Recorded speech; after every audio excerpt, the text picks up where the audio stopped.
right, everybody, welcome to NorCal Sports Network.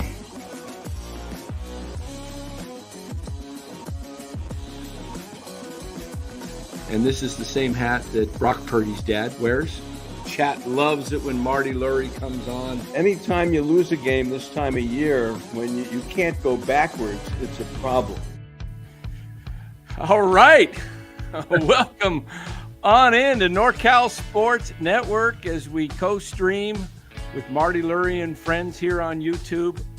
The Phillies, as you see, I'm wearing the Phillies hat because I'm not a Dodgers fan. I'm not a Phillies fan, but I'm an anti-Dodger.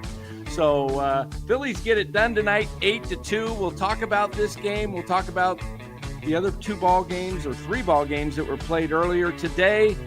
Before we do, let us thank the sponsor of NorCal Sports Network. That would be Chapman Law Group. Chapman Law Group is located in Marin, licensed in all of California. Make sure you give Chapman Law Group a call for all your legal needs at 415-613-9483.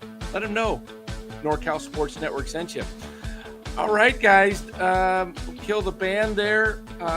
Let's see. There we go. Welcome, Marty. Hey, guys. How are you? Nice to see you tonight. Good to see you. And, lots have happened since you've been on the show. You got a movie out that we'll get a chance maybe to talk a little bit about here, and that's exciting. And baseball, 4 games. That's the last time this season. There'll be 4 games played in one day because now there will only be, 3 tomorrow? 2 tomorrow and 1 Friday for sure with Detroit and Seattle. Yeah. Game 5 decider. But what'd you think of this Phillies lineup tonight? And do they have enough to send it back to Philadelphia? Well, Dallas, nice to have you with us. I always enjoy your comments. I appreciate you being on. Let me say that. Glad to be here. Yes. Oh, come on, man. I'm glad. We forgot about Dallas, man. He's definitely part of NorCal Sports Network. He's on it. I like it. All right. The 5-game series, there's nothing like it. See, baseball decides they're going to have a little party, and these are the rules. First, we're going to have a 3-game series and get rid of 4 teams that have fought all year long to get into our little party. They're going to get kicked out. Then we're going to have a 5-game series, and we're going to kick out 4 more. And that's what it's all about. But the 5-game series, as I've said many times to you guys, there's nothing like it. You're not out until you're out. I learned this when the Giants went through it with Cincinnati. I've seen it with the Angels and Red Sox, and Dave Henderson's home run and all that kind of stuff. This 5-game series, it can turn around in a second, and it's not over till it's over. Truthfully, I know it's a trite phrase, but it's true. But as I was saying to Dallas, you can't make a mistake now. You get down 2-0, you can come back. All you got to do is win today. And that's what the Phillies did. Come on, Aaron Nola gave him 2 innings. He threw harder tonight, as Dallas pointed out to me earlier. He threw harder tonight than he has all year. And he only knew he was going to go through the lineup one time, and that's it. And he gave him 2 innings, and he was done. And then Suarez came in. So the Phillies good enough? Why not? It's 5 games. It's 5 games. It's a baseball game. And they got loose tonight, and the Dodgers kicked the ball around a little bit early, and that changed the game for me. Schwarber hit the home run, and then the ball was being kicked all over the place. Bohm got a hit. And before you knew it, the Dodgers were down, and Ranger Suarez is good. Is he a free agent? They kept saying on the He is. Now, that's a guy. That's the guy the Giants should go after. Yeah, Ranger Suarez. Rather him than Framber Valdez. Yeah, I would. Much better. Yeah. Right? Yeah. I don't want Framber Valdez. I wouldn't mind having both, but Suarez would be my first pick. Yeah. So, so basically, to answer your question, Dan, yeah, they're good enough. Why not? They've got tomorrow. They've got Sanchez, who is probably one of the top 3 or 4 pitchers in the league this year. Wow, that's right. Because he pitched Saturday, right? Yeah. So tomorrow. Oh, yeah. Yeah, they're both on full rest. And their bullpen is fully rested as well. And the Dodgers have Glasnow tomorrow, who anything can happen with him. Anything can happen with him. And, Phillies got loose tonight and scored some runs, and the Dodgers let Kershaw wear it. I mean, there's a million comments on, you may want to put them on the board here and talk about it. But they did put Kershaw in, and it was only 3-1 when they put him in. Come on. He had nothing. Yeah. He had zero. Nothing. Yeah, Hung it's almost like every they pitch he conceded threw. the game after he gave up a couple, and then that it was like 4-1, and then I think Schwarber hit another 2-run homer to make it 6-1, and they just kept hitting. Yeah, I think Schwarber made it 8-1 with his 2-run homer. Maybe that was what it was. Yeah. But no, Kershaw. Why do you think that is? With Kershaw, as good as he is, future Hall of Famer, all that, in the postseason, not that good, kind of average. He's 13-13 with a 4.49. And is it just because it's now late in the year and maybe he's, he starts running out of gas, in October? It's hard to say why that would be the case. Yeah, I think so. I think it's a little bit of that. And look, the Cardinals had his number, and that happens in baseball. And they knocked him around a couple of times, and noteworthy times that we remember. But yeah, he has not been great. And look, you saw him tonight, that loopy stuff. He's just hanging the ball. Rick Smith, my dear friend, texted me and says, the guy's got nothing. And next thing you knew, he gave up a couple of home runs. So I don't know, Dallas. I think he may run out of gas late in the year with his kind of stuff. It becomes more precision stuff late in the year. And precision stuff, if you don't have it right where you want it, you're going to get hit. Yeah. Yeah, and I forgot about, that Sanchez is available to go game 4, so that would line up game 5. If there is a game 5, you could go back to Luzardo, and you could probably get a little help from Suarez because he pitched. Well, he'd have 2 off. He'd have Thursday and Friday off. Yeah, you can get a couple innings out of him. Well, yeah, he didn't. Well, again, he only threw 5 tonight. Yeah, so he could go. He Could go a couple. And he didn't have a stressful outing here. No, not at all. Just kind of eating out of their hands. So I guess Nola would be available. So all hands on deck would be, except probably if they win tomorrow, probably the only one that wouldn't be available would be Sanchez. Well, you'd have to face Ohtani and Snell. Yeah. And that becomes the problem. Yeah, but I like the Phillies bats. If they wake up, they started to wake up in the 9th inning there in game 2.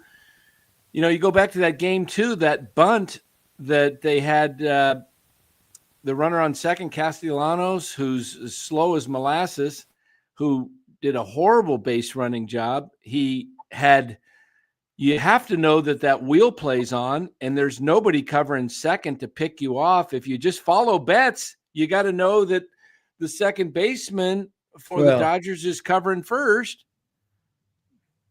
Game went too fast for Castellanos. Yeah. At that juncture.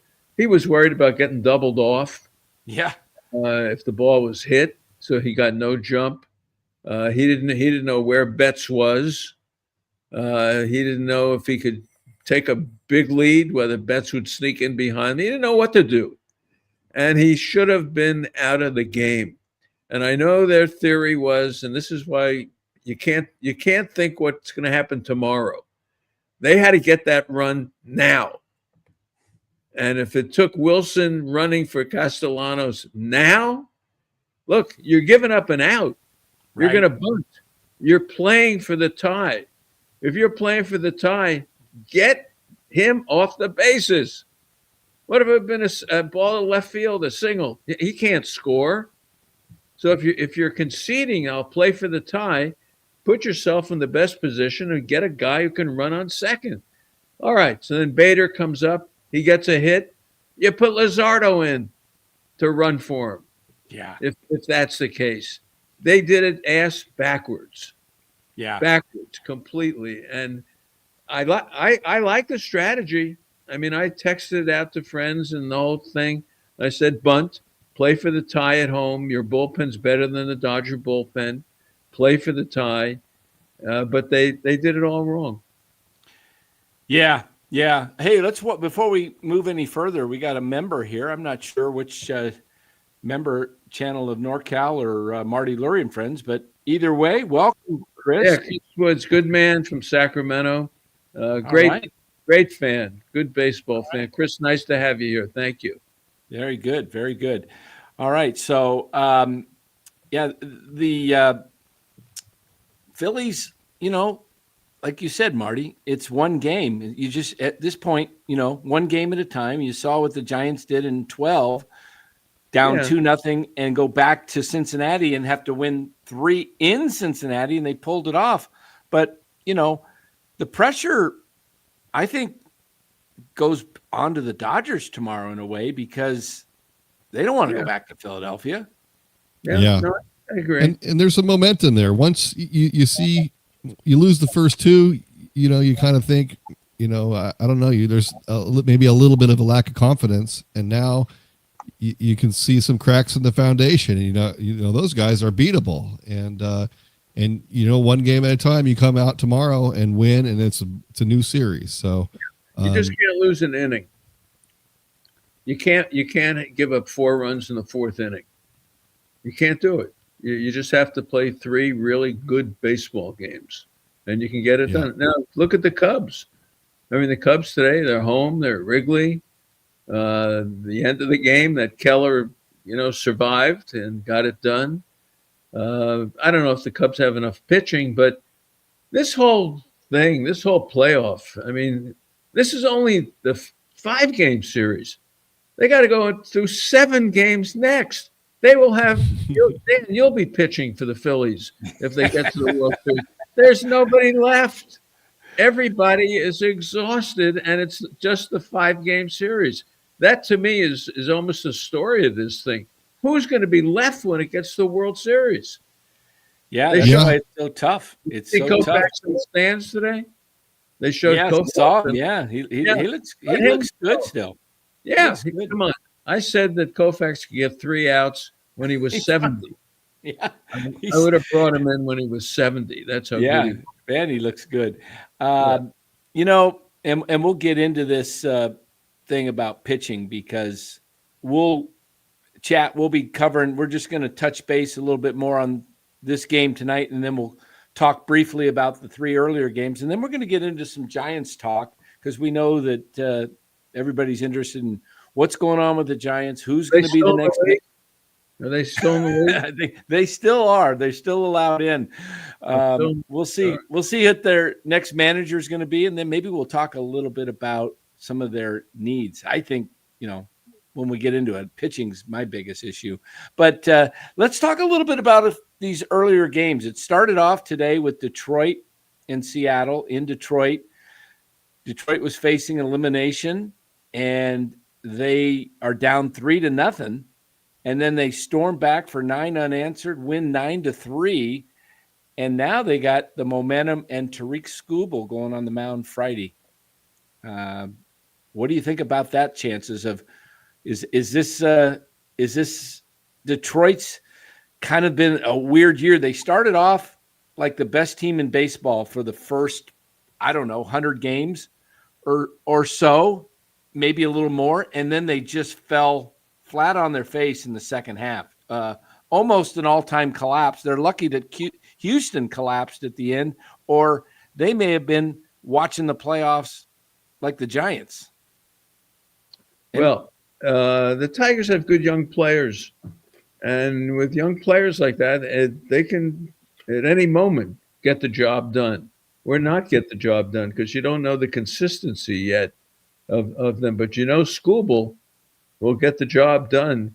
And Seattle is one of the all-time great choke teams. Mm-hmm. They just do. And it goes back to 2001 when they won 116 games. Yeah.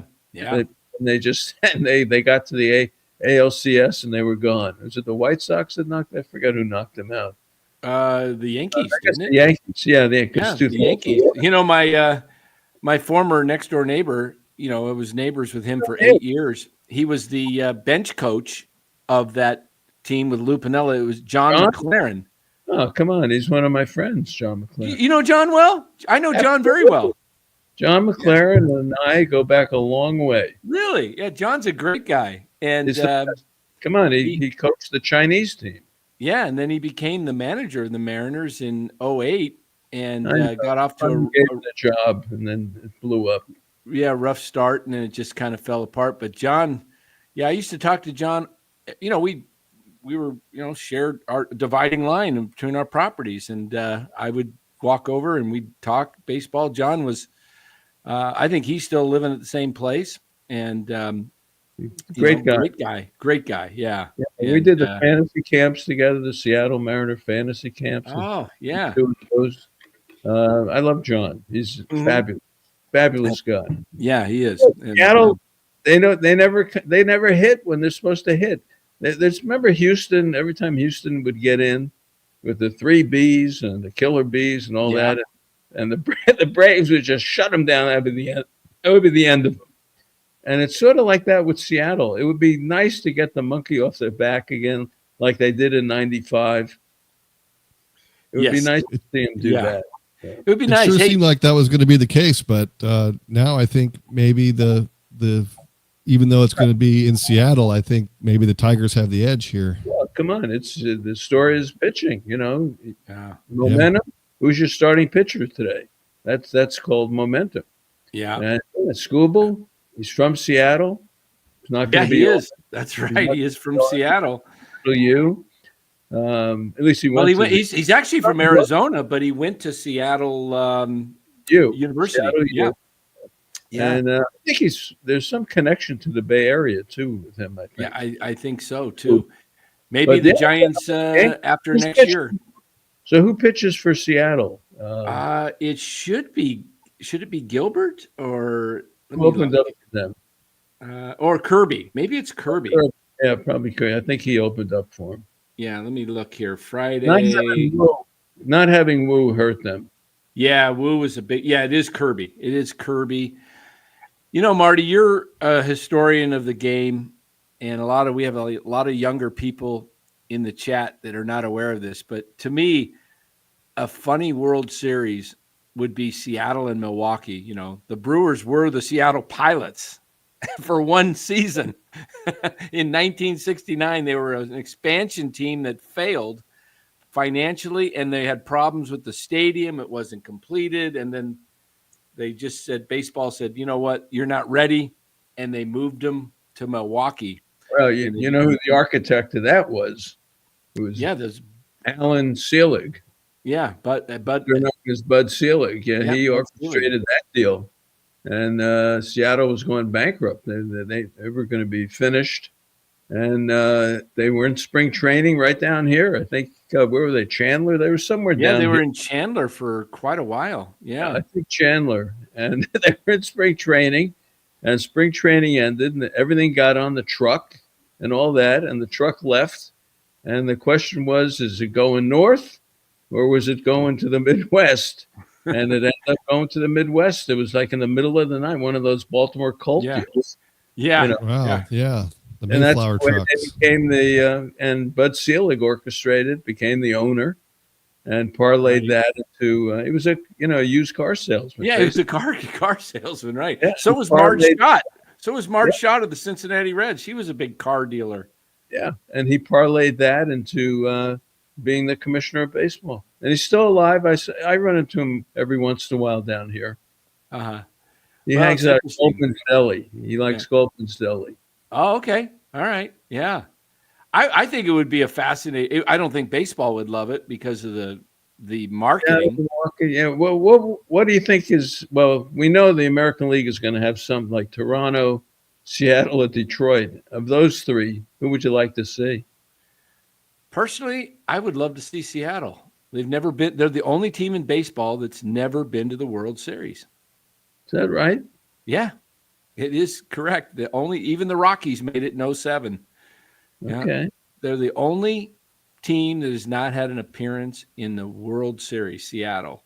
So I think it's time. I think it's time. It would be, and you know what? they have the pitching, and they have, they've got the big dumper, and they've got Rodriguez, and they got Suarez, and they got Naylor. This is their time.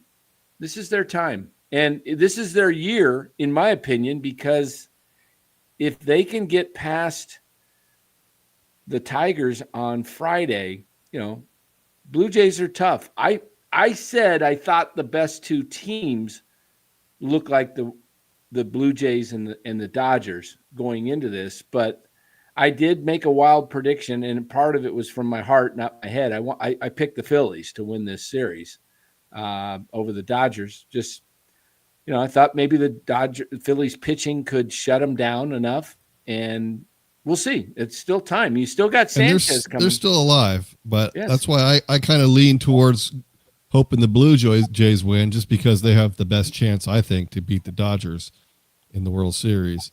Of course, Phillies are still alive, so maybe they won't get there. But Dodgers versus the Cubs or the Brewers, I don't know. That doesn't bode well for an anti-Dodgers fan. Yeah, you're right. But how about the Blue Jays pitching, though? I mean, Kevin Gausman, and then they got the kid they drafted this year, I think. Last year, Savage, yeah. Yeah, come on. That's it. They have that's who it. else do you have? They really don't have much. That's what I'm talking about. They got to play now a 7-game series, and then another 7-game. You tell me who's going to be left for the Blue Jays. I think great point. Seattle may have the better shot. Yeah, if Seattle can win, I think and if Wu might be available in the next round. I'm not sure if he's the ready. Thing is, you need lefties against the Dodgers, and Seattle doesn't have any lefties. They're all right-handed. That's true. And of course, Toronto is pretty right-handed as well, and Detroit's got Skubal. In the old days, if you could tell me Skubal pitch game 1, 4, and 7, hey, all you got to do is, get lucky and, you can win. But Skubal, if Detroit got in, he'd pitch game 2 and 7. And you still have to deal with 5 other games. And that's where you bring Flaherty in and openers. I'm telling you, this World Series, if it's not Seattle and the Dodgers, it's going to be crazy. Yeah, it should be pretty interesting. And then the other game, of course, that we haven't talked about today was the Cubs and the Brewers. Cubs get it done 4-3. That was a tight game. Good game to watch. Cubs got all 4 of their runs in the first inning. In the bottom of the first, didn't score again, and held on. But hey, we get 2 more games tomorrow, right? We get right. That's what I love about baseball. Yeah, we get the 2 games tomorrow. Yeah, love football too, but there's a week to talk about. Oh, you had a bad game. And how about if you're an Arizona Cardinal fan after what they did last Sunday, an all-time blunder, blowing that game, and now you got a whole week to stew about it. You lose a game tonight, you're back out there the next day. And that's what I love about baseball. It's just there's no time to, whine. There's, as they say, there's no crying in baseball. It's back to the diamond tomorrow for both the Cubs, Brewers, and Dodgers, Phillies. Who do you like tomorrow in those 2 games? Well, I'll say this about baseball first. Baseball still is the best sport when they do it right. When you get a series like this, and a 7-game series or 5-game series, there's 27 outs. You're going to get a game. The game can turn anywhere. Look at the Cub game. It turned in the first inning. And look at the Yankee game the other day. 6 runs in the middle of the game. And tonight, the Phillies blew it open late. You never know in baseball when it's going to happen. And then when you get the drama of, the elimination games, it's really the best. It's better than the NBA. The NBA, it just depends on who's got the ball in the fourth quarter. The NFL, who's driving at the end to kick a field goal to win the game. The atmosphere in the ballpark. There's just nothing like that where it's the difference Baseball. between the regular season and the postseason. It's crazy. Just the amount of adrenaline and electricity in that stadium. Yeah. It really just enhances it and just pushes it to a whole other level. Yeah, it does. And there's nothing like it. I mean, I love, I've been to Super Bowls. I've been to the Orange Bowl. I've been to, exciting SEC football in Gainesville. Ooh, Nice. I've seen that.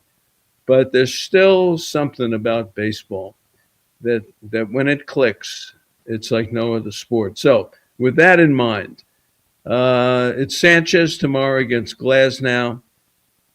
I have a tough time going against the Dodgers, but I will say this: Sanchez can beat him.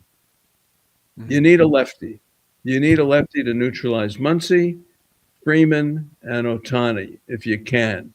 And Pages went out of the game tonight. I never heard why. Did something happen to him? I did not hear. Not for a runner, which should never happen. Yeah, But, they put in Dean in the outfield, right? In the center field. So if Pages is out, that also has a factor. But Smith will be back. I'm gonna take the Phillies tomorrow because, and I said it on my show when we did the preview of the series. I said the lefties can beat the Dodgers, so I'll take the Phillies in that one tomorrow. Very good. I like him too. I like him. I like the lefty. I like Sanchez. I mean, he's their best pitcher, and he's exactly the guy they want going against the Dodgers. And now they have a little momentum on their side. Maybe the mojo is in their favor, and I think they can stay alive one more game and send it to game 5. Yeah, we'll see. You just don't know. Ohtani and the rest of them and Betts, when they flip that order, man, and they're going to flip it 4 times, in the game, it's always dangerous. So I think it's a heck of a game. Yeah. Heck of a game. And I hope they leave Sanchez in. Don't take him out. Don't let the guy. Don't get into these bullpens. If you got your pitcher going, just let him stay. He's dominating. He's just I love watching him pitch. But I'm going to be rooting for the Phillies, obviously, and just not to jinx the Phillies, I'll take the Dodgers tomorrow since I've been wrong on a few of these games. So I'm hoping I'll keep my streak alive. I'll pick the Dodgers. Look. But then the other game, we've got the Brewers and the Cubs in Chicago. Now, I don't know who's pitching. Let me look at tomorrow's matchup because that's an interesting situation there. Because with tomorrow's games, you've got the Brewers don't have much. And Patrick already. He used Quintana. They're not even announcing their pitchers tomorrow. Does Peralta have enough rest to go tomorrow? He pitched Saturday, right? He should. Yeah, that's 4 days rest. I don't know why I'm not seeing the pitching matchups yet for tomorrow. I am for the Dodgers and obviously the Phillies. We see that matchup, but ESPN is showing let's see if they show it here. Nope, they're not showing who is pitching tomorrow. So what are the possibilities for the Cubs, really? Imanaga. He just pitched yesterday, didn't he? Or was Taillon just pitched today? Or Imanaga pitched game 2, I think, right? Yeah. So I don't think he's available. Who pitched game 1 for the Cubs? Yeah. I'm trying to remember. Whoever pitched game 1 should be going tomorrow. Matthew Boyd. Okay, yeah, so I would and Peralta tomorrow. I could be wrong, but Boyd and Peralta. Yeah. I think I like the Cubs tomorrow. I'll tell you, Peralta's 5 innings and he's gone. And they used a lot of bullpen today. Yeah, they did. Yeah, and the game because Priester went out after 2/3 of an inning. Yeah, he got hit hard the first. So that'll be interesting. if Boyd is on normal rest, because he was on 3-day rest Saturday, if he's on normal rest, maybe Boyd can slow him down. Yeah. It'd be great to see 2 Game 5s. Actually, if we can get 3 Game 5s out of the 4 series, that would be tremendous. Yeah. Now, you mentioned lefties, Marty, and we want to get a little bit into. We'll move forward with some Giants talk. You got a couple of free agents. We mentioned Suarez, Framber Valdez. The Giants are going to have to get more pitching. They've got to have. They cannot rely on guys like Beck and Tang and Wynn and all these guys. They've got to get legitimate starters. You can probably pencil in 3 right now with Webb, Ray, and Roop. But after that, the spots are open. You got McDonald. We saw him for a little bit, but I think you got to go out and get a couple of lefties for your rotation, like you said, if you want to combat the Dodgers. Plus, they're good pitchers. And whether they're lefty or righty, better that they're lefties. But what do you think about the Giants? I think they put their money this year into pitching. I don't think they're going to be able to put too much into the offense. They might plug up a hole, but I think that's going to have to come through trades. I don't see them making too many free agent splashes when it comes to significant hitters. You got Adames, which was, your one free agent that chose you. Devers was not going to come to the Giants as a free agent. That's why they made the splash for him, because basically it was like a free agent signing, right? You got him for a big 8-year deal, and so that's your kind of big moment. So I think it's pitching that Buster has to focus in on, and I'm not talking just a couple pitchers. It looks like to me they need to remake the bullpen and they need to strengthen the starting pitching. What do you think Buster does? I think he strengthens the starting pitching and redoes the bullpen. Okay. He has to. Yeah. Come on, and you have to start there. I mean, there's a limited amount of money at some point, and it just depends how you're going to fill those spots. Look, they got a lot to do. They got a lot to do. This is going to be interesting to see how he does it. Good starting pitching is expensive, so they're going to get one, right? You have to. If they don't, there'll be an uproar. If they just roll out the same depleted, pitching staff that they had at the end of the year. So you hope it's you get one more good starter in there, and then if we're lucky as fans, they sign another one, right? So that we have 5 legitimate starters in the rotation, and then we have a backlog of Birdsong, Whisenhunt, Tang, McDonald, Beck, Wynn, all these guys that could come in. All these 4A pitchers. Guys that could come in and, maybe they're going to be good, but you don't want to put pressure on them and just throw them into the rotation if they're unproven. So you have them in, and whoever's the best one comes up and fills holes as needed, because you never make it through a season without injury and without missing time. So I hope that they do sign 2 legitimate starters. And then, the bullpens are kind of a crapshoot. What's going to happen, I think, is that spring training happens. They invite every Tom, Dick, and Harry that they have and have them all pitch in the spring. And then they're going to just, make a bullpen out of whoever they get. Now, they might sign Tyler Rogers back. They might, bring in some, mid-level type relievers to kind of fill out to fill it out a little bit. But I don't know how much help we're going to get on the bullpen side, just because it's hard to pay a lot of money there when it's such an unknown. Guys come and go all the time. It's just consistency of bullpen arms is pretty all over the place. So I think starting pitching, I think that's where they really need to double down on. And then, the bullpen, if they can make a couple of signings, great. But I'm not expecting too much there. Well, they need a closer. They need a closer, and that's going to cost some money. There are a bunch of closers out there. Yeah, there's 3 or 4 of them. Yeah, and that may be where you're going to have to put some money. And you may have to put some money into a starting pitcher and then take on a 1-year Sonny Gray. I like that. I like a Sonny Gray. Let me ask you. You can do that. But if you end up, with the Dominic Leones of the world, that type of middle relief, it's never going to last. And, the Tom, Dick, and Harry thing, you don't want to have that as your bullpen.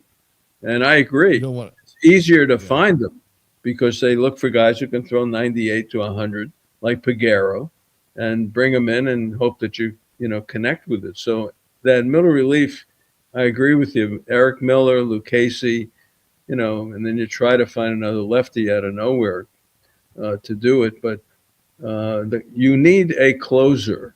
That to me is critical because Walker is not the guy. Yeah, he's not. And this guy on the Yankees, this Camilo Doval, he sure didn't look good tonight. So they might be able to get him for cheap. I mean, he hit the guy, and then he was going. We've seen this before. Then even on the radio, I was listening to Dave Sims and Susan Waldman. So was I, yeah.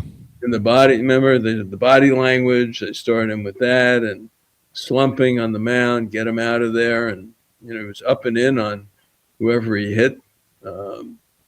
In that situation, I forget who he hit at that point. Yeah, Phillip, you could tell they were tired of his antics already. Yeah. So Philip says, he says, I don't want to hear about the Giants and the phrase too expensive. They're printing money down there. Forget about it. Yeah.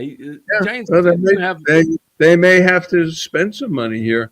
I know they don't like to put money into pitching, but in this ballpark, and he said it, Buster said, you win with pitching and defense, and you're going to have to build the pitching staff. Yeah. Marty, they a couple years ago, going into the 24 off season, Kansas City did something very interesting because they were not considered a team as a playoff type team. They had Bobby Witt, right, Jr., and that was pretty much it. But they re-signed Cole Reagans, and then they went out and got Michael Wacha and Seth Lugo, 2 starters that were people like, big deal. They're just kind of Seth Lugo, Michael Wacha. Those guys are 3-4s at best, right? But they propelled the Royals to the playoffs in 24. Well, Maybe the Giants need to add more guys like that. You can look, that's baseball today. If you tell me I can sign a guy, and Verlander is a great example. He went beyond expectations, but they signed him. He gave him 28 starts. He went 145 innings. So if you add it up, he went 5.2 innings per start. And we'd love to have him back. He was fabulous. Absolutely. And that's the way you build today. You're not building Marichal and Gaylord Perry and and Rick Langford and 29 complete games by a pitcher. You're looking for a 5 to 6 inning pitcher, and those guys are available. Yeah. And you got to get going into last year, they had a lot of unknowns. You had Roop and Birdsong, and Wisenhunt was on the way, and Harrison, and you had all these guys that you had high hopes in, and a lot of those guys are gone, or your hopes are a lot less now. So they signed Verlander last year because they needed someone to come in, veteran arm, eat some innings, and he did exactly that. But this year, they're going to need somebody to eat some innings also. They're going to need some, not just eat innings. They need some guys to come in and pitch innings and pitch well. So it's not the same as last year where they need a placeholder to come in and fill innings and trying to rely on these young guys, because the young guys, most of them didn't back out, and it's a lot more questions in the air now than it was last year. So I think, the starting pitching is their biggest need. Yeah, let's go ahead, Marty. You can't reject the young guys yet. There's the Birdsong. I haven't seen enough of McDonald to tell you anything about him other than the 2 September starts, that were pretty good. Carson Seymour, if he can stay away from the home run ball and just, throw that sinker, he'd be better off. So I think, there's still some hope. And for sure. another one, it's between his ears. I mean, the arm is good, but then there's, the Rick Ankiels of the world who never ever get it back together again. Right. And you kind of hope that he gets it back, but you don't want to have to rely on that. And you don't want to happen what happened this year, where towards the end of the season, we had just 2 starting pitchers and then a bunch of question marks and whoever. Yeah. So you want that depth, and having all that depth down there to come in is necessary. Let me ask you guys this. Fifth starter. You see, if you gave me 4 starters and the 5th starter was a conglomeration of everything we've talked about, I can live with that. Me too. 4. So give me. Who do you like on this list here that are free agents next year? Well, these are the starters. We'll just start at the top. There's Cease is going to cost you a little bit because he's only 30. You got Valdez and Suarez, Flaherty. Peralta's got a club. I want a lefty. So okay, so I think Suarez fits the bill there as the top guy. You could probably Shota Imanaga, club and player option. That's got to be a mutual type deal, it sounds like. I'm not high on Patrick Corbin. He seems to have been, although he bounced back a little bit this year, he's been washed for a few years. Goodbye. I'm just looking down this list. Nestor Cortez. I'm still thinking of that home run he gave up. Adrian Hauser is your Waka. Adrian Hauser can come in and give you 5 innings. Yeah. Andrew Haney could give you 4 or 5 innings, as a backup lefty, another lefty. Here's the bullpen guy. The bullpen guys are interesting here. Let me get to these bullpen guys here. There's a lot of names on there. Austin Gomer, he used to be with the Rockies. Isn't he another lefty? He's a lefty, came from the Cardinals in the Arenado trade. That's right. Yeah. He never made it in Colorado. Yeah. Boy, did Jordan Montgomery fall apart the last 2 years. He's hurt. He's hurt too now. Yeah. All right. So let's get to where's our relievers? Hold on here. I thought we had. Let me pull this list down. Do we not have relievers on here? That's interesting. I know that Edwin Diaz with the Mets has a player option. Robert Suarez is a free agent with the Padres. I think Devin Williams may be a free agent with the Yankees. Yeah, I like Suarez. Well, I love Suarez. I just wonder how much it's going to cost you. But he can pitch in this division. True. He can pitch in this division. I want someone who can pitch in the division. Yeah. Let me see if I can find these free agents because that are relievers. Because let me go to relievers. Okay, here we go. Probably so many of them. Okay, here's the I can name a few for you. Edwin Diaz can opt out. Oh, here's a guy that might be interesting. He's almost 36, but he might be a little more reasonable. Raisel Iglesias of Atlanta. He's a proven closer, and also you got Kenley Jansen, who's older, but he only had 1 blown save this year. He had 29 saves and only blew 1. No, you don't want it. You don't want either one of them. Well, you don't want to go. I don't know. The only thing I think about is, do you want a guy do you want another Mark Melancon situation where a guy wants 4 years?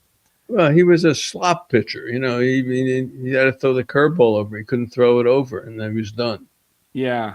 I'm just looking at this list here. Suarez throws 100. Yeah. I like Suarez. I mean, Kyle Finnegan, he's been off and on. Yeah. Yeah, he would be. That's a good setup name. Yeah, Phil Mayton. He's a guy that could be a setup guy. Texas had him. Yeah. Cleveland had him. Devin Williams. He's probably could be your best potential. Yeah, maybe get him out of New York. Now that's a good pick because get him out of New York, which probably New York drove him nuts. And you get him out of New York, and he's still very effective. That's a good one. He may actually be number one on the list. You've got Pagan of Cincinnati, and you have Ryan Helsley, who was awful this year, but again, another New York situation. And he didn't close for the Mets. He was an eighth inning guy. Some guys just don't know how to pitch if they're not closing, if that's what their role is. It was very bad. Here's your list. Yeah, he was horrible.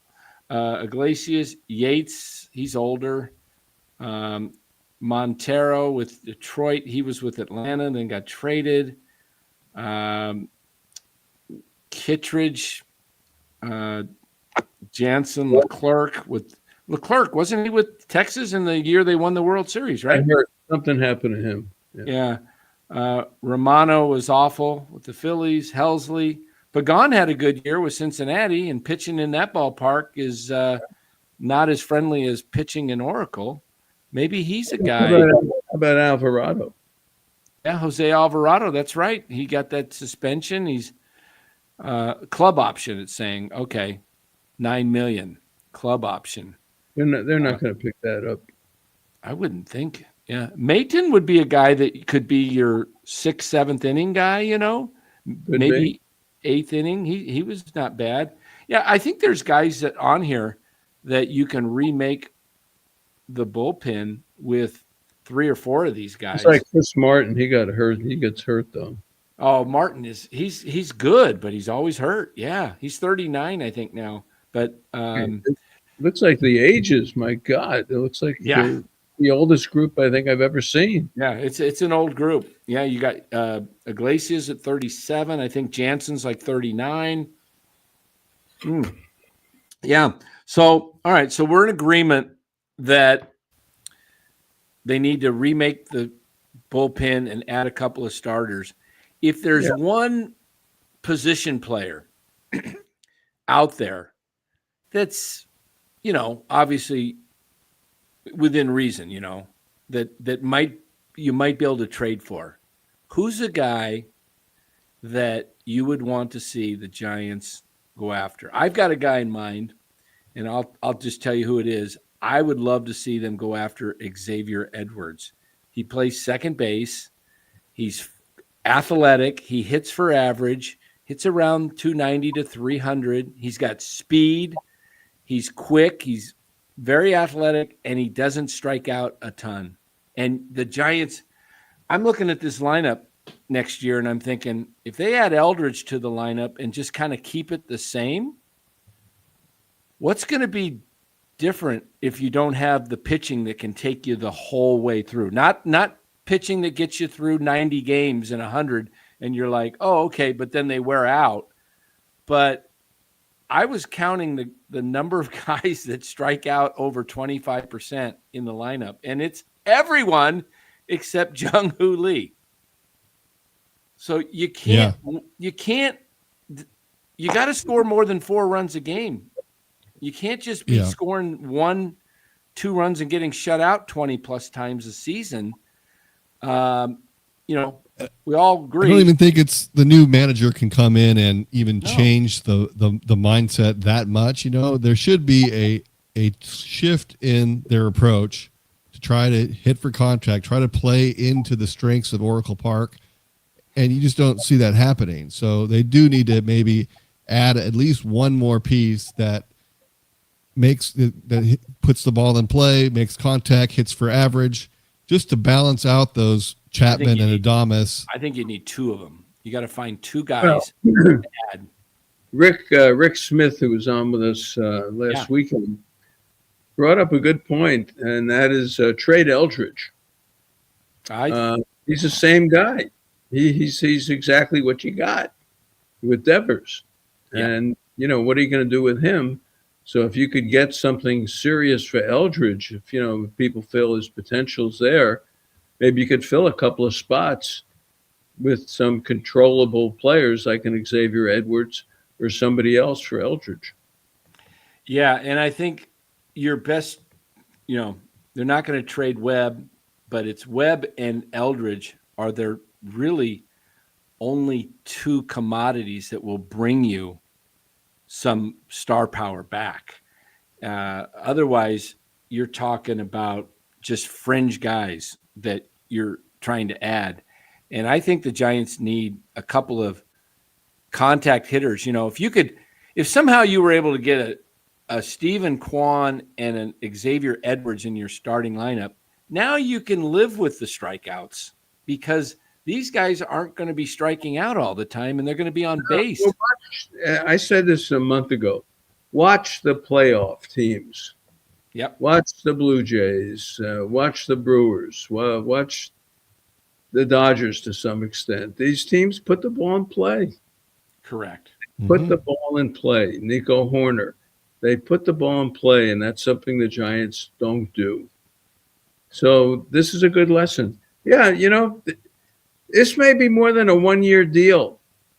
And I think we have to accept that as Giant fans, that this may take a couple of years to figure this out. I think you're right, Marty. It could take a couple of years because, frankly, if you look at the farm system, there's really nothing there at AAA that's going to bring you much value. AA, they're starting to get guys like Bo Davidson and stuff, but the real strength of the Giants farm system was at San Jose this year, and that's low A.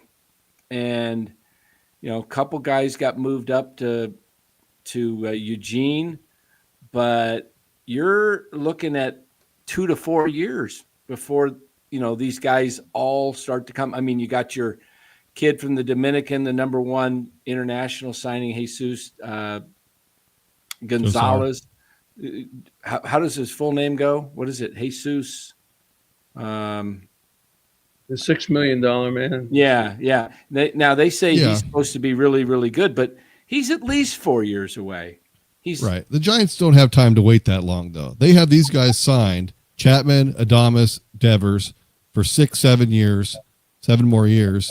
And this is the next 3 years are the prime time years. They start to decline after that. So they need to strike right now while the iron is hot.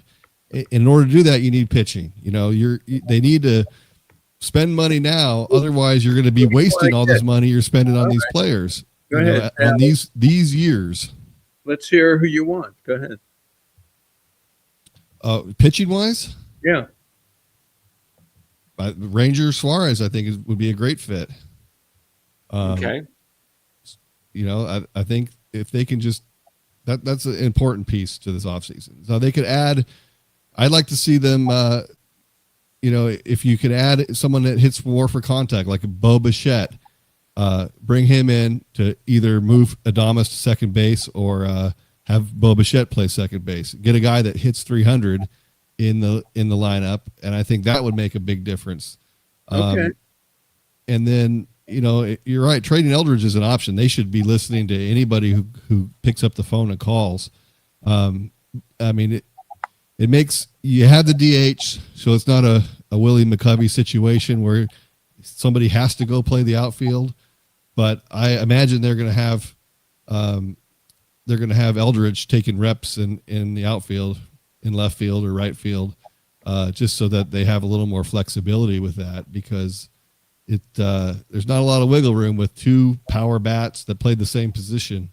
So you're right, it's not ideal, but they can make it work, especially if Eldridge comes in and he's hitting, and he can make that transition.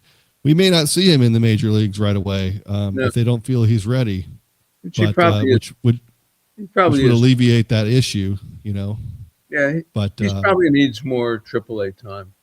Probably does. Probably, and you want to see that. He came up because Dom Smith was hurt and they had room for him. But it would be good to have him in AAA to start the season and make him force the issue, make him force his way onto the team, where he's hitting so well down there that you can't say no to him anymore. You got to bring him up. But we'll see him at spring training, and even though it's a shorter spring training, the games start right away, and sort of don't build up to it.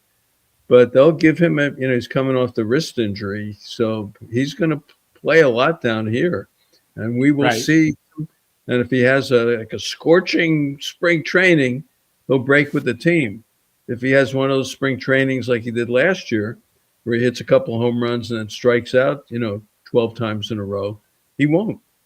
Do we know how much his wrist injury was affecting him, when he at the No. end of the season? I didn't even know he had a wrist injury. Yeah, he's got bone spur, and he's got to have. He's Did you know he already had had it? surgery. Did you He know? had surgery. I didn't know he had it either. No. No. So, it should be, somewhat interesting to see what they do All right, here. Let's get to the other point. Manager. And I tweeted out today, just trade for Stephen Vogt already. Stop the Nick Hundley talk. It's okay. Nick Hundley's a nice guy. He's friendly. If he's a manager, I guess it's all right. But if you want Stephen Vogt, make a deal that Cleveland couldn't hit their way out of a paper bag. And they had all sorts of trouble in the playoffs. They looked horrible. They got Albernaz. If you don't want him as your manager, which they probably don't, I think, well, Cleveland would love to have him as a manager. It fits in everything they do, which is on the cheap. And just make a great deal for Vogt and bring Vogt in as your manager. Why not? I'm all for it, Marty. I'm not sold on Nick Hundley just because he's never done it before. And No, he'd have to surround himself with some good people, Well, let me ask you guys this, because if the Giants go with Hundley, and from all the things I've read, him and Buster are pretty tight. They were good friends as teammates, and if you have a front office of Buster and Maniason who have a combined together 2 years experience, and you go with a first-year manager, that's your brain trust. Those are the three guys that are pretty much working together to put this team together. You got Wotus is the senior who talks to them. They listen to him. They've got Randy Wynn, Jeremy Shelley, Zach. Bobby Evans is a consultant. Yeah, he's a consultant. Dusty is there. Who? Dusty Baker. Yeah, if they, I'm not sure what kind of play they give him, but their main little group is what you just described. That's their group. That's who they are. They're growing up together. Yeah, and Zach knows what he's doing. Zach's been around. Yeah, I don't think they're going to go this direction, because I think what they're trying to put together is more of a unit that is all on the same page in the same generation. Right. But I personally would love a Yadier Molina. I've talked about it. I think he would take no nonsense.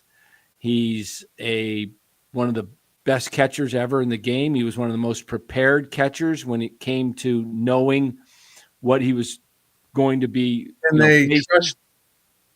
they trust him? See, that's the thing. They want someone they can trust. Yeah, maybe that's an issue. Someone they can trust. And look, Chaim Bloom is taking over St. Louis. So Oliver Marmel, if he lasts the year, I'll be shocked. Yeah, Molina will probably be the next manager of the Cardinals. Yeah, and Pujols is going to manage the Angels, and that'll take care of the ex-Cardinal factor. So I think that's kind of where you're going with that. Yadier Molina will be a manager.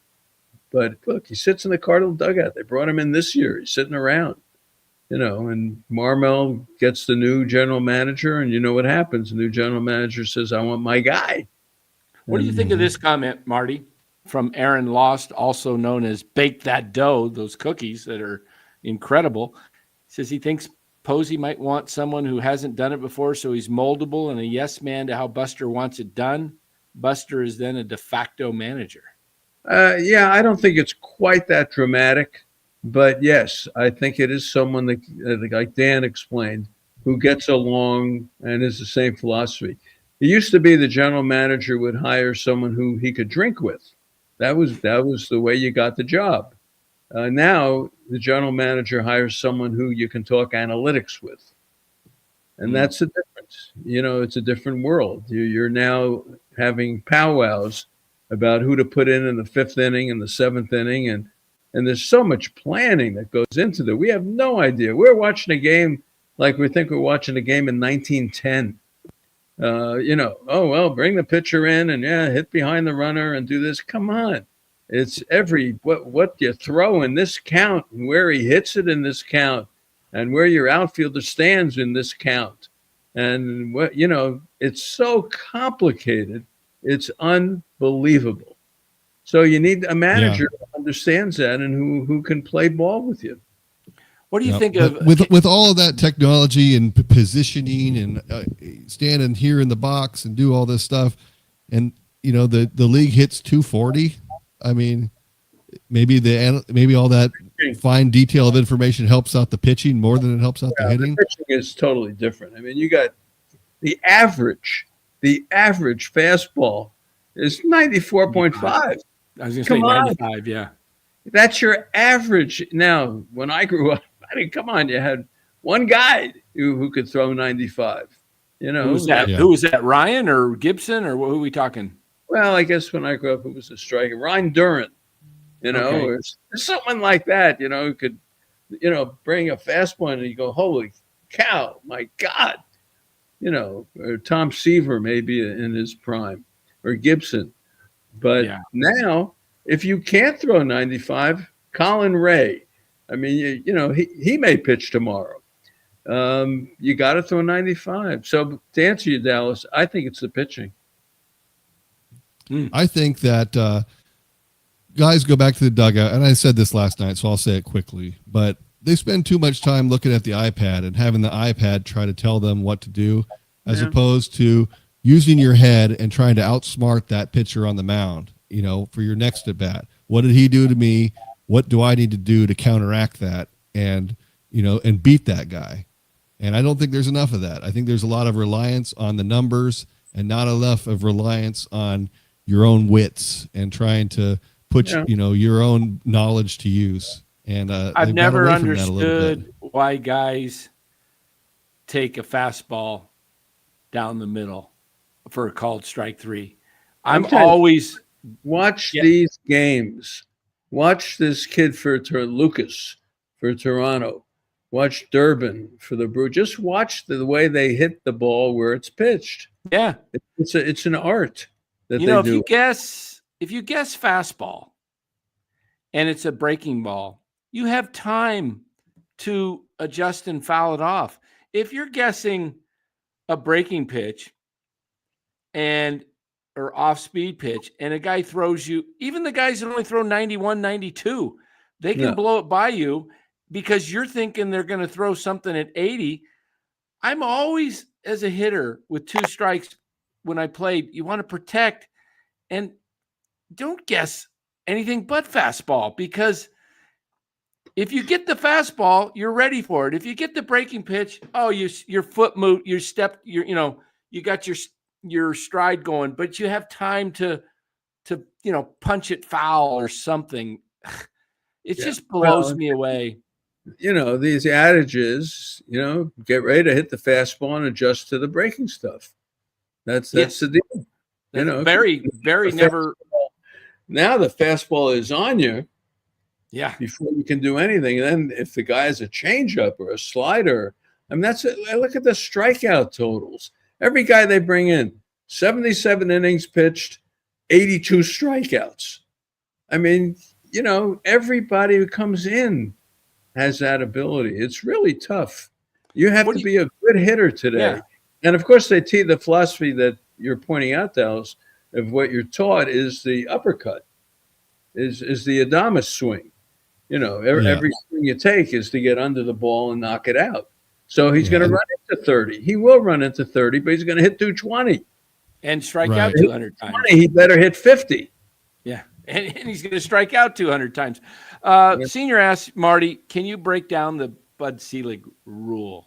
What is the Selig? What is I think that? it's for hiring managers or something. You have to. Is it something to do with? Is it similar to the Rooney rule?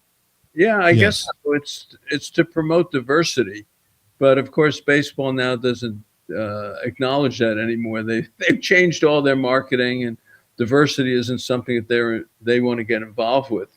So I would say, as far as now, they probably will still try to interview minorities. But the way the world is going today, I'd say the teeth of the Selig rule probably doesn't have much. Yeah.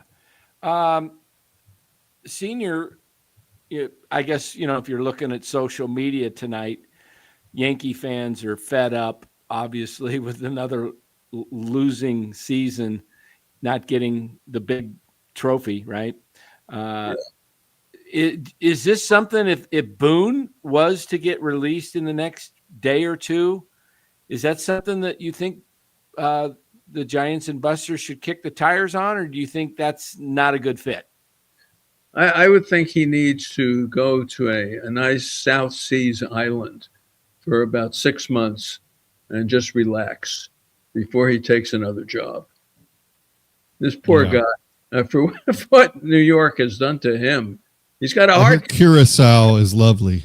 Yeah, come on. This man needs a South Sea island. Remember the movie Trading Places with Eddie Murphy? The end of the movie, they're on the boat, and one's on the boat with his girlfriend. The other one's on the beach ordering shrimp cocktail. That's what Aaron Boone needs. And the Yankees are in the playoffs quite a bit. I mean, be careful what you wish for. I mean, 7 out of 8 years, yeah. Looking good, Billy Ray.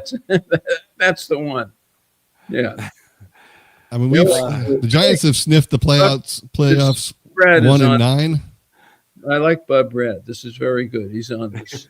Very good. He says, feeling good, Lewis. Yeah. You got it then. But I'm sort of joking, but he needs to relax. They've just chewed this guy up horribly. Oh, he looks so tense. I mean, he's been under so much pressure. You see how many games he's just gotten tossed just because of, just complete stress. This is an interesting comment to me. Why is Molina better than other people with no experience? He's a catcher. And he has, I think he's managed in Puerto Rico in the Winter League, I think. Yes, he has. Didn't he manage the Puerto Rican team? Am I wrong? Yeah, he did. And I think he's managing them for the WBC going forward in the next one. What I kind of liked about Molina is he's a no-nonsense guy. And I think the Giants with Kapler and Melvin have had two kind of rather laid-back guys that don't really seem to confront players. They don't seem to really kick him in the butt, when they need one. And Molina, being from Puerto Rico, Ramos is from Puerto Rico, and he's one of your best young players, but also struggled with a lot of fundamentals of the game. I think a guy like Molina would shape him up. Yeah, take charge guy when he played. He was the Carlton Fisk. He'd come out to the mound. He would take charge. Obviously knows the game. His brother knows the game. Have Benji come in as a bench coach. Is Jose. The three brothers know the game cold. The dad taught him everything. Probably he would be very well versed. Now, can he manage people? That's the question in San Francisco, because everyone can do the X's and O's, but you got to manage the 25. And I don't know him that well. Yeah. So, I think Dan has his pick. Now, according to Andy Baggerly, it's all but done that it's Nick Hundley. But if it's not, who do you like, Marty? If you had to pick the manager, Ron Wotus.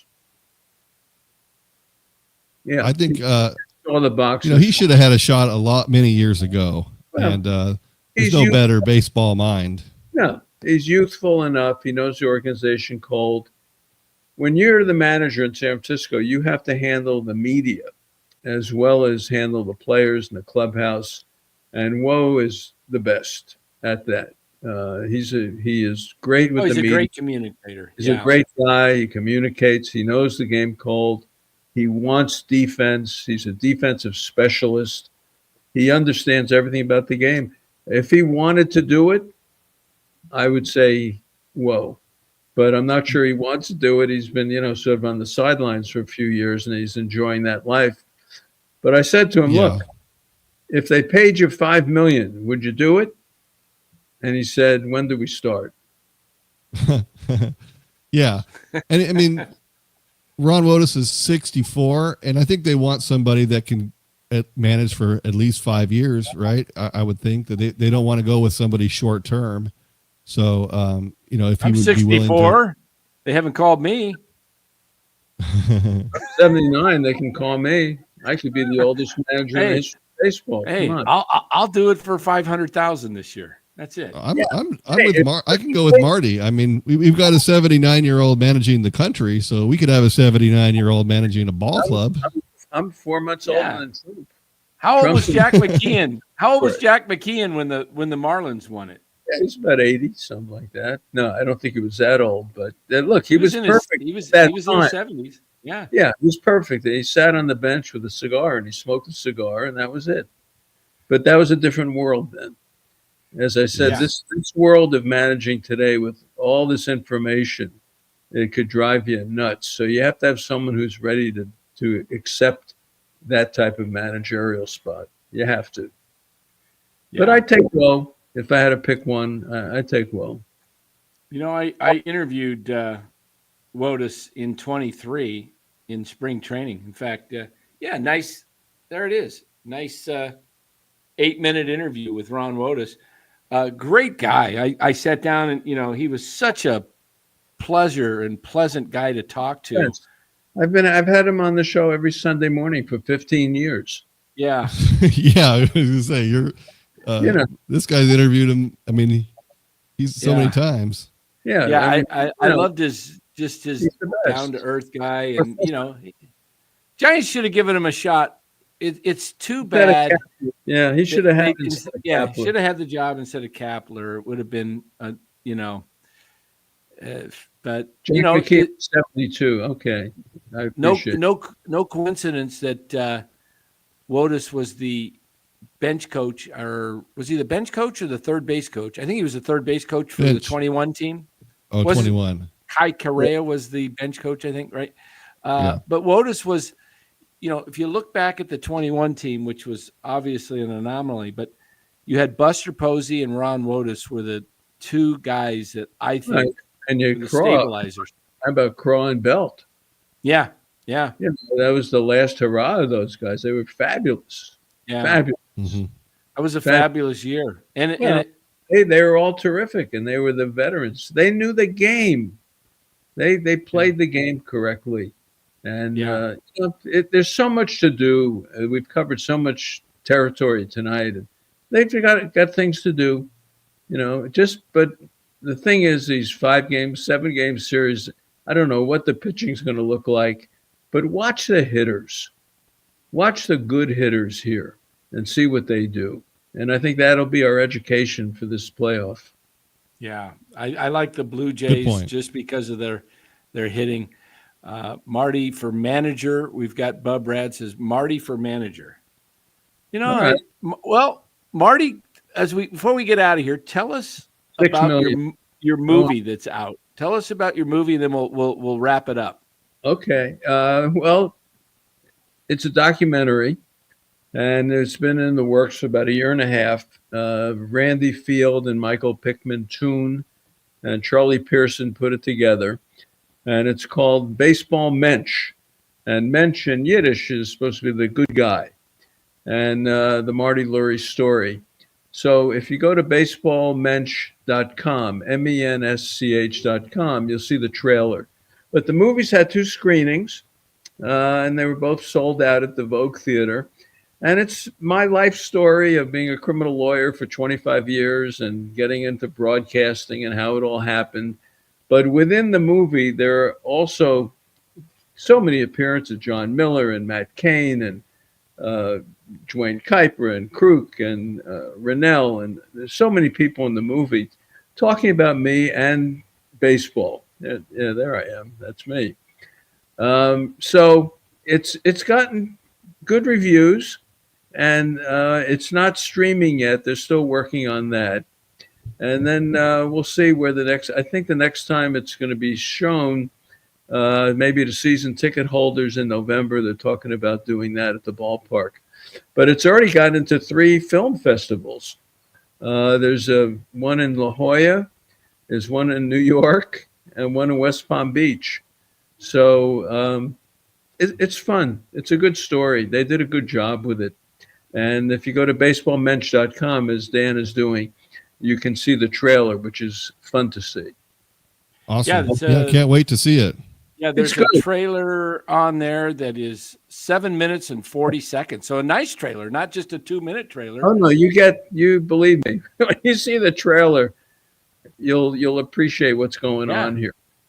So go check that out. And there's a spot on there if you want to help fund the movie as well. So that's pretty cool.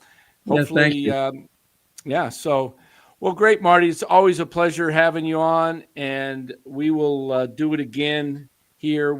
I'm sure when the Giants announce their manager, we'll get together and we'll do a show. It will be fun. Yeah. Guys, if you guys are new to YouTube, go subscribe to Marty's channel. It's called Marty Lurie and Friends. Okay, Marty Lurie and Friends. It's a newer channel in the last year. And we have our producer, Ryan, who actually produces Marty's show as well. So we have a lot of connections here. And go check out his channel. This is being, I guess, the old word we used to call it simulcast. I don't know what YouTube calls it, but we're on both channels right now. We're on Marty Lurie and Friends and NorCal Sports Network. So make sure you subscribe. Get Marty's subscribers up there. We've got over 700 people watching combined right now. Most of those I know are coming from Marty's X account that has, how many followers you got over there? 35,000 plus or something like that? 40,000, something like 40,000. So we've got a little over 700 combined watching right now. So all you people that are watching on X, go subscribe to Marty's channel, Marty Lurie and Friends on YouTube. And if you would, come over and subscribe to NorCal Sports Network. If you like the stuff we're putting out there, subscribe. We appreciate it. For all of those that were there during the World Series years and we got to listen to Marty on KMBR 5-6 hours a night, lately we've been getting 1 hour on Sunday, and it just isn't enough. So if you subscribe to Marty's channel, you get a bigger dose of Marty Lurie, and you're going to want to do that. So thank you. Subscribe. Thank you. I'll probably do a show either Friday or Sunday. We'll see. Once this dust settles here, maybe before the next round happens, we'll all get together again and do something else. That's awesome. And Philip says, we'll end with this. That's awesome, Marty. You deserve it. Talking about the movie. Remember the first time listening to you, it was like listening to a great poet. Yeah. It's funny because I used to call Marty's show all the time too myself. It was just fun because you know what I loved about you, Marty, when I called your show, you gave the caller time. You didn't just cut guys off and then let them, and then they'd say what they wanted and then they were cut off and then you would take over and they were off the air and you're giving your thoughts. You'd have a conversation, and that's what makes you great. You have conversations with people. Well, I like what people have to say. I think everyone who listens, come on, people listening to us tonight, it's 10:20 on Wednesday night. And we've been watching baseball all day. It's coming out of my ears already, Yes. And they're still watching. And for people to have that kind of passion, they deserve the time to comment and have their comment read or to call into a show and say what's on their mind. They do. Amen. And with that, we will get out of here. We'll have the music take us out, and we'll put up some of your comments as the music plays. And I'll be silent here for 10 seconds because I can't talk over the music. You can't hear me. So, all right. Have a good night. Thanks, guys. Yeah.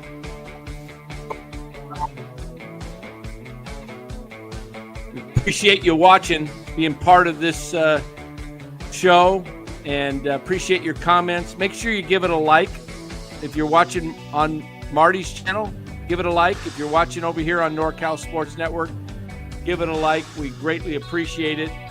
Dallas and I will be back tomorrow night, I guess, because it's Game 4s in the National League, Dallas. Crunch time. Yeah, this is fun. It's fun, Sure wish the Giants were in it. Philip says, nobody was better. I'll stand by that. So I so look forward to your shows on the weekend. What a fabulous time that was and still is. He's talking about Marty's shows on KMBR. Absolutely. Yeah, there was nothing better. That was the greatest. Yeah, and the Talking Baseball song, right? Talking Baseball. Mickey and the Duke. Willie, Mickey and the Duke. Yeah, you can't beat that. Guys, we'll be back tomorrow night. Let me get the schedule for tomorrow night's games real quickly. We've got game times at 3:08 and 6:08. So about 9 o'clock tomorrow, right after. Oh, they got the early game for the Phillies and Dodgers. They're putting the Cubbies and Brewers in primetime tomorrow. So should be fun. Hopefully when we get here at 9 o'clock, we still have a series with the Dodgers and Phillies. Till then, guys, appreciate you being here. Have a great night. We'll see you tomorrow.